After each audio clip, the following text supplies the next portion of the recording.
کا کوئی ٹھکانہ نہیں، جو دن رات نہ جانے کس طرح کی بدعملیوں میں مشغول ہیں، وہ اللہ کے ولی ہو سکتے ہیں؟ سرکار غریب نواز رضی اللہ تعالیٰ عنہ ہند الولی وہ مقام عظمہ پر فائز ہے، لیکن مجھے ایک روایت بھی بتا دو کہ کبھی ان کی ایک نماز قضا ہوئی ہو؟ غوث پاک رضی اللہ تعالیٰ عنہ ارے ٹھوکر مار کر کے مردے کو زندہ کر دے، لیکن بتاؤ کبھی ان کی ایک رکعت قضا ہوئی ہو؟ نہیں۔ ان اولیاء کاملین پر جب نماز معاف نہیں ہوئی، کیوں؟ اس لیے کہ نماز یہ ان کے گھر کی چیز نہیں ہے، یہ میرے مصطفیٰ کی سنت ہے، میرے آقا کا طریقہ ہے، اور اللہ تعالیٰ نے امت پر فرض کیا ہے۔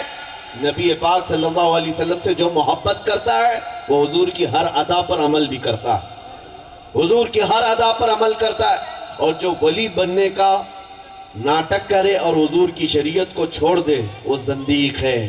فقہاء کرام نے فرمایا وہ ابلیس کا بیٹا ہے، جو تمہارا ایمان غارت کر دے گا، ایمان اکارت کر دے گا۔ تو میں تو یہ بات میں بتا دوں کہ نبی پاک صلی اللہ تعالیٰ علیہ وسلم نے یہاں تک فرمایا، ایک شخص کے متعلق فرمایا گیا کہ وہ کبھی قبلے کی طرف منہ کر کے تھوک دیا، تو حضور پاک صلی اللہ علیہ وسلم کی حدیث ہے، فرمایا اس کے پیچھے اب سے نماز مت پڑھو، اس کے پیچھے نماز مت پڑھو۔ کیوں؟ جو قبلے کا احترام نہ کر سکا وہ لوگوں کا امام نہیں بن سکتا، اور جو نبی پاک صلی اللہ تعالیٰ علیہ وسلم کی شریعت کا لحاظ نہیں کرتا وہ اللہ کا ولی کیسے ہو سکتا ہے؟ اللہ کا ولی نہیں ہوگا۔ اسی لیے ایک بات یاد رکھو، سرکار جنید بغدادی رضی اللہ تعالیٰ عنہ کے پاس یہ سید الطائفہ ہیں، غوث پاک کے دادا مرشد ہیں، غوث پاک سے بھی 100 سال پہلے کے حضرت جنید بغدادی اپنے زمانے میں بڑے مشہور تھے۔ ایک صاحب آئے آپ کی کرامت دیکھنے کے لیے، اور آ کر کے گھر میں مہمان بن گئے، 1 دن 2 دن 3 دن 8 دن گزر گئے، کرامت دیکھنا چاہتے تھے۔ آپ لوگ بھی کرامت دیکھنے کے لیے پیچھے پھرتے رہتے ہیں کسی کے، اور آپ کے نظر میں کرامت کیا ہے؟ کوئی بابا آسمان میں اڑ کے دکھا دے۔ کرامت آپ یہ سمجھتے ہیں ادھر ٹھوکر مار کر کے سونے کا سکہ نکال کر دکھا دے۔ کرامت اس کو سمجھتے ہیں کہ کوئی پانی پر چل کر کے دکھا دے، یہ تو بہت چھوٹی سی چیزیں، کوئی جادوگر بھی کر کے دکھا سکتا ہے، شعبدہ بازی یہ نظر بندی کوئی بھی کر سکتا ہے۔ ارے یہاں تو ہمارے ملک کا حال یہ ہے، اندھ بھکتی جس کو کہتے ہیں، کوئی بابا چٹھی لکھ کر کے دکھا دے تو اس کی بھی پاگل ہو جاتے ہیں۔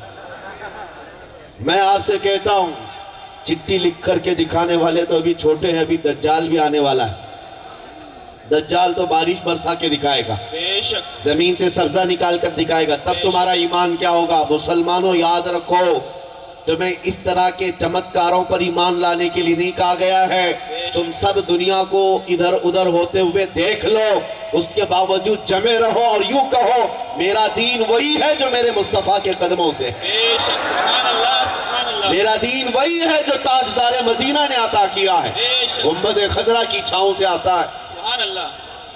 ولایت کرامت اس کو کہتے ہیں۔ جنید بغدادی کے پاس بھی ایسا ایک شخص کرامت دیکھنے آیا تھا، اور کرامت نہیں دکھی، 8 دن ہو گئے، وہ اپنا بوریا بستر باندھ کر جانے لگے۔ سیدنا جنید بغدادی نے اس مہمان سے پوچھا میاں کیوں آئے تھے آپ؟ 8 دن تک رکے اور جا رہے ہو، وجہ بھی نہیں بتائی۔ تو اس شخص نے کہا حضور بات یہ ہے کہ میں نے آپ کی ولایت اور آپ کی کرامت کے بہت چرچے سنے تھے، بہت چرچے سنے تھے، لیکن میں آ کر کے آپ کے ہاں 8 دن تک قیام کیا لیکن کوئی کرامت مجھے نظر نہیں آئی۔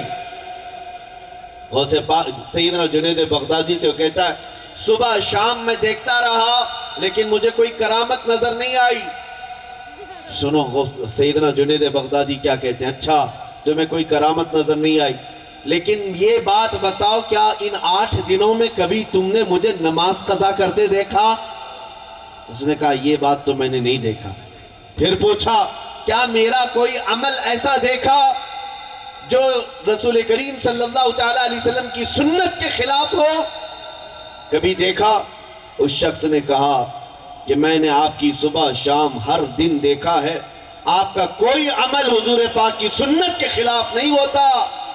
تب سیدنا جنید بغدادی رضی اللہ تعالیٰ عنہ فرماتے ہیں اے نوجوان تجھے کیا پتہ نہیں اس زمانے میں سب سے بڑی کرامت حضور پاک کی سنت پر قائم ہو جانا،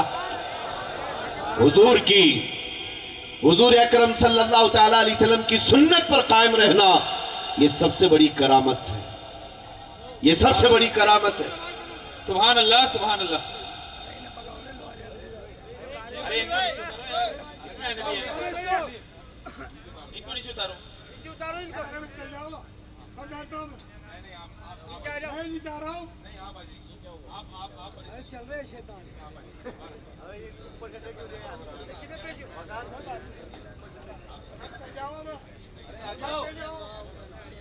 درود پاک پڑھ لیں۔ اللہم صلی علی سیدنا محمد وآلہ وآصحابہ وبارک وسلم۔ صلاۃ و سلام علیک یا رسول اللہ صلی اللہ تعالیٰ علیہ وسلم۔ صلی اللہ علیہ نبی الامی وآلہ صلی اللہ علیہ وسلم۔ نعرہ تکبیر، نعرہ رسالت، محافظ ناموس رسالت، مفتی سلمان ازہری صاحب، مفتی سلمان ازہری صاحب، نعرہ تکبیر۔ چھوڑ دیں، کوئی سختی نہ کرے، کوئی سختی نہ کرے، اپنے حال پر چھوڑ دیں۔ آپ ادھر توجہ کریں، بابا جی کی سننا ہے تو میں مائک ادھر کر دیتا ہوں، اور میری سننا ہے تو ادھر توجہ کریں۔ آپ توجہ رکھیں۔ عزیزان گرامی وقار، ہماری زندگی کا عنوان، ہمارا موضوع سخن، جہاں پر بھی آپ دیکھیں گفتگو ہماری گھومتی ہوئی وہی جاتی ہے جو میرے آقا صلی اللہ علیہ وسلم کے قدم جہاں نظر آئے۔ یہی دین ہے، یہی دین ہے۔ ولایت یہ اب ایک مقام ہے، لیکن بہت سارے لوگ آج یہ سمجھ بیٹھے ہیں کہ صرف اور صرف طریقت کی باتیں کرنے کا نام ولایت ہے، تصوف کی باتیں کرنے کا نام ولایت ہے۔ ولایت بغیر میرے مصطفیٰ کی محبت کے حاصل ہو ہی نہیں سکتی۔ بے ان کے واسطے خدا کچھ عطا کرے، ہاشا غلط یہ ہوس بے بصر کی ہے۔ آپ کو پتہ ہے ہندوستان کا سب سے بڑا ولی، اور جس کو ہم ہند الولی کہتے ہیں، وہ ہم سب کا راجہ ہے، ہم سب کا آقا و مولا ہے، لیکن پتہ ہے یہ سرکار غریب نواز معین الدین حسن چشتی جیسی نعمت ہندوستان کو ملی ہے تو کہیں کسی زمین سے نہیں، یہ مدینے کے تاجدار سے عطا کی گئی ہے۔ کیا آپ کو نہیں پتا کہ غریب نواز کا لقب عطائے رسول ہے؟ عطائے رسول ہے، وہ رسول کی عطا ہے۔ اسی لیے میں کہتا ہوں سب سے بڑا مقام بھی ولایت کا جو ہوتا ہے وہ بارگاہ مصطفیٰ سے ہی ملتا، نبی پاک صلی اللہ تعالیٰ علیہ وسلم کی بارگاہ سے ہی ملتا ہے۔ ایک حکایت ہمیں ملی تھی، میں آپ کے سامنے عرض کیے دیتا ہوں۔ محبوب الہی نظام الدین اولیاء کا دور ہے، اور محبوب الہی کو نہیں جانتے، دلی کے بادشاہ، بلکہ آج تک جن کی شہنشاہیت برقرار ہے، سیدنا محبوب الہی نظام الدین اولیاء۔ تاریخ میں ایک پیر اور ایک مرید بڑے مشہور ہیں، وہ محبوب الہی اور امیر خسرو۔ امیر خسرو، یہ وہ زمانہ ہے جب حضرت ابو علی شاہ قلندر پانی پتی رحمت اللہ تعالیٰ علیہ بھی اس وقت تھے۔ یہ ہم اثر ہے حضرت محبوب الہی نظام الدین اولیاء کے۔ توجہ ہے، کون ولی کیسے ولی بنتا ہے، اس نقطے پر پہنچ جائیں، میں اپنا عنوان آپ کو بتاتا ہوں۔ امیر خسرو کسی دن ٹہلتے ہوئے ادھر پہنچے حضرت ابو علی شاہ قلندر کی محفل میں۔ ان کے ہاں ہر جمعرات کو محفل ہوتی تھی، اور اس محفل کا خاصہ کیا تھا پتہ ہے؟ جب محفل ختم ہوتی جمعرات کی شام، رات کو عشاء کے بعد یا مغرب کے بعد جب محفل ختم ہوتی تو ابو علی شاہ قلندر سب کو آنکھیں بند کرنے کے لیے کہتے ہیں، سب آنکھیں بند کرتے اور جتنے محفل میں بیٹھے سب کو رسول اللہ کا دیدار کراتے،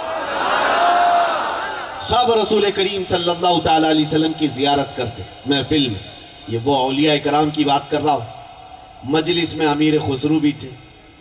ایک دن جب محفل میں ختم ہونے کے بعد زیارت مصطفیٰ کا وقت آیا تو نبی کریم صلی اللہ تعالیٰ علیہ وسلم کی زیارت کروائی، اور ابو علی شاہ قلندر کو حضور کے بغل میں بیٹھے ہوئے دیکھا۔ توجہ، حضور اکرم صلی اللہ تعالیٰ علیہ وسلم کے بغل میں بیٹھے ہوئے تھے ابو علی شاہ قلندر، اور اس کے بعد جب آنکھیں کھلی تو یہ پانی پت کے قلندر ابو علی شاہ رحمۃ اللہ تعالیٰ علیہ نے امیر خسرو سے مخاطب ہو کر کے یوں کہا، خسرو زیارت تو کر لیا حضور کی، زیارت کر لیا؟ کہا ہاں حضور